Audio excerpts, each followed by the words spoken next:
Well, after Game 3, Captain Connor McDavid, as I'm joined by Mark Spector, said that the Oilers wouldn't roll over and play dead for the Jets, and they certainly didn't, Mark.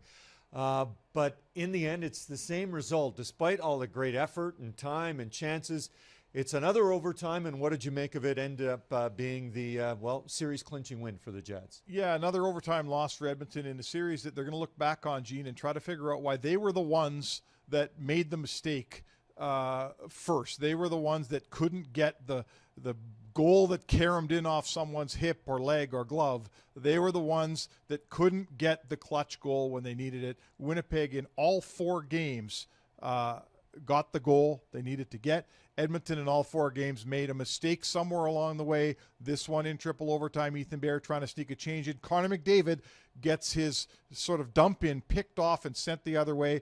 It was probably the best chance in overtime. Kyle Connor converted on it, and it's two Edmonton mistakes that make it happen.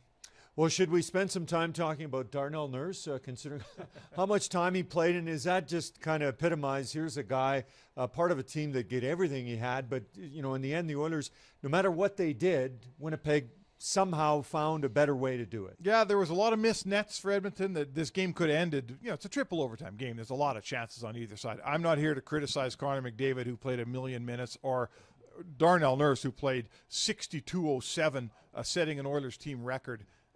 Listen, it's triple overtime. Guys are tired. Stuff happens.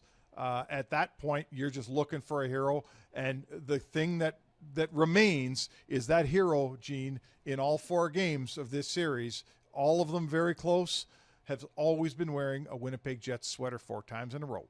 It seems unfathomable that the Oilers, who had won 6 straight against Winnipeg, now lose 4 straight against the Jets. I'm not suggesting it's time to, already look to the summer, but what did you see from this series? What did it tell you about Edmonton, and maybe not so much a future down the road, but over the next season or two? Well, it's depth. You know, it's funny. The column I wrote heading into the series, G, and I said if you'd asked me to pick this series in January or February, I'd have picked the Jets all day long to win it. But after watching the season series and Edmonton handled the Jets so well, Gene, I thought Edmonton would win. I was wrong.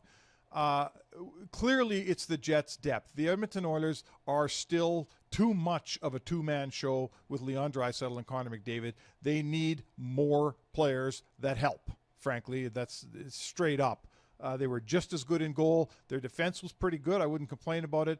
They didn't have the scoring depth. If McDavid and Draisaitl don't get it done for the Edmonton Oilers, it generally doesn't get done. That will be Ken Holland's task this summer, to find some help, particularly on the left side. Well, heartbreaking for Mike Smith, Connor, Leon, Darnell, and company, as the Oilers gave it everything they had, but still